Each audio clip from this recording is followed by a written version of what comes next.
오늘 본문은 하나님 앞에 의로웠던 한 부부에 관한 이야기를 다루고 있습니다. 사가랴와 엘리사벳 부부입니다. 그들은 하나님의 계명과 규례를 흠없이 지키던 하나님이 인정하는 의로운 부부였습니다. 그러나 안타깝게도 그들은 아이를 갖지 못한다는 문제를 안고 있었습니다. 6절과 7절 말씀입니다. 이 두 사람이 하나님 앞에 의인이니 주의 모든 계명과 규례대로 흠이 없이 행하더라. 엘리사벳이 잉태하지 못하므로 그들에게 자식이 없고 두 사람의 나이가 많더라. 남편 사가랴의 직업은 1장 5절에 기록된 것처럼 제사장이었습니다. 당시 제사장의 수는 거의 18,000여 명 정도가 되었다고 하고요.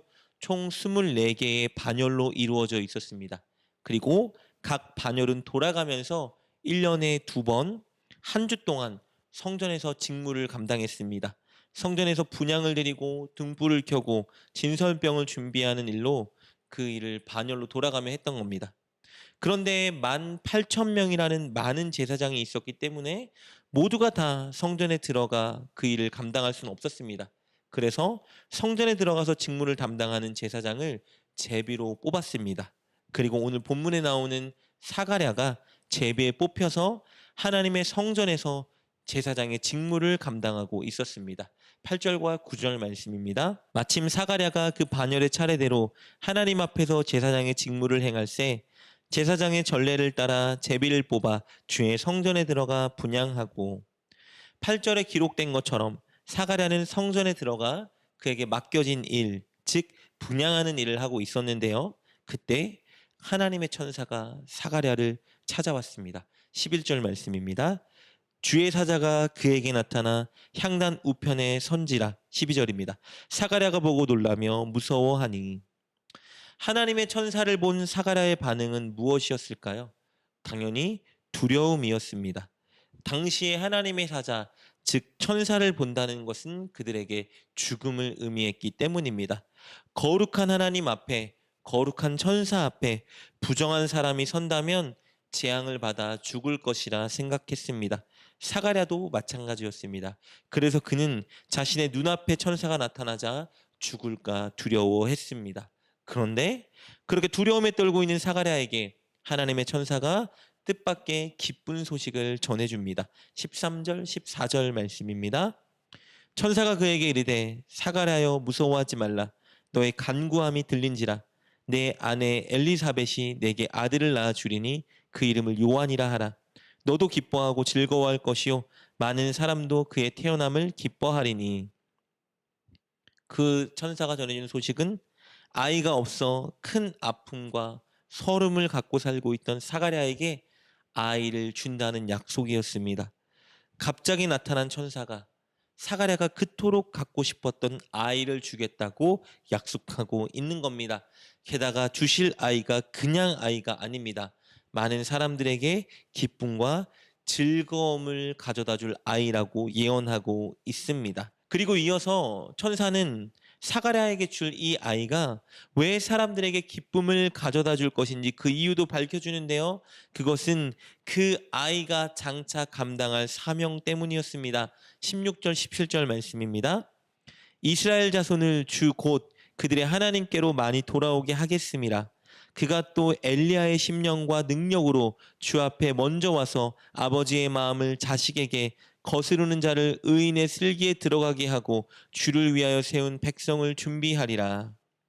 하나님이 사가랴와 엘리사벳에게 줄 아이는 이스라엘의 많은 사람들을 하나님께 돌아오게 할 아이라고 예언해주고 있습니다. 그는 엘리야의 심령과 능력으로 사람들의 마음을 회개케 할 것이고, 그래서 그들이 장차 오실 메시아, 그를 영접시킬 준비를 할 것이라고 말해주고 있습니다. 이것은 말라기 4장 5절, 6절을 통해서 하나님이 이스라엘 백성들에게 약속해 주셨던 바로 그 예언이었습니다. 엘리야의 심령과 능력을 가진 자가 이 땅에 올 메시아의 길을 준비할 것이라는 그 예언이 바로 사가랴에게 줄 아이를 통해 이루어지겠다고 약속하고 있는 것입니다. 사가랴는 제사장이기 때문에 이 말씀을 알고 있었을 것입니다. 자신에게 아이를 주실 것이고 그 아이를 통해 말라기에서 하나님께서 예언해 주셨던 약속해 주셨던 그 메시아를 앞서 뒤를 준비할 아이를 사람을 보내주겠다는 그 예언을 하고 있는 것입니다. 사가랴는 천사의 이 약속을 믿을 수가 없었습니다. 첫째는 그들은 이미 나이가 너무 많아 생물학적으로 아이를 가질 수 없을 것이라 생각했고요. 둘째는 그런 어마무시하고 위대한 일을 할 사람이 자신들을 통해서 날 것을 믿을 수가 없었던 것이죠. 18절 말씀입니다. 사가랴가 천사에게 이르되 내가 이것을 어떻게 알리오? 내가 늙고 아내도 나이가 많으니이다. 물론 우리가 이 대목을 보고 그가 믿음이 없다 생각할 수도 있지만요.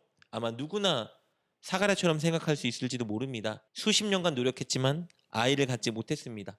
이제는 아이를 갖기에 너무 나이가 많았는데 아이를 갖게 될 것이라 예언해 주시니 믿을 수가 없었던 것이겠죠. 그러나 천사는 믿지 못하는 그에게 아이를 줄 증거를 제시해 주는데요. 그것은 믿지 못한 사가랴의 입을 막아 벙어리로 만드는 것이었습니다. 아이를 잉태하고 아이를 낳을 때까지 사가랴를 벙어리로 만든다고 하셨는데 그것이 바로 그 아이에 대한 증거가 될 것이라 하셨습니다. 그리고 사가랴의 입을 실제로 벙어리로 만드셨습니다. 그리고 시간이 지나 약속한 대로 하나님은 사가랴의 아내 엘리사벳이 잉태하게 하셨습니다. 24절 25절 말씀입니다. 이후에 그의 아내 엘리사벳이 잉태하고 5달 동안 숨어 있으며 이르되 주께서 나를 돌보시는 날에 사람들 앞에서 내 부끄러움을 없게 하시려고 이렇게 행하심이라 하더라. 신실하신 하나님께서 그 두 부부에게 약속한 대로 아이를 허락하셨습니다.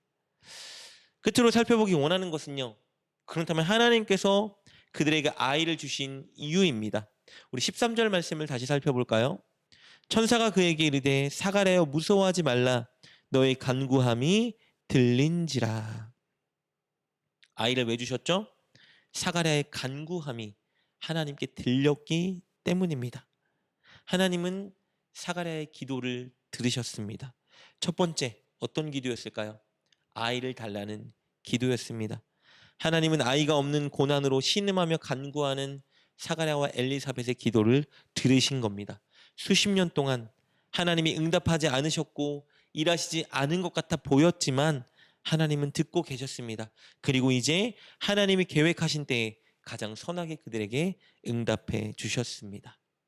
그리고 사가랴의 기도는 한 가지 기도가 더 있습니다. 그것은 제사장으로서 기도한 것입니다. 사가랴는 제사장으로서 임무를 감당하러 들어갈 때 하나님께 분향하며 분명히 기도했을 것입니다. 백성들은 제사장이 민족과 메시아가 올 것을 위해 기도할 때 성소 밖에서 기도하고 있었고요. 그리고 제사장은 그 안에서 하나님께 기도하고 있었던 것입니다. 이스라엘의 선지자를 비롯한 진정한 리더가 없던 영적인 불임기에 사가랴는 그 민족을 위해서 기도했고 메시아를 위해서 기도했던 것입니다.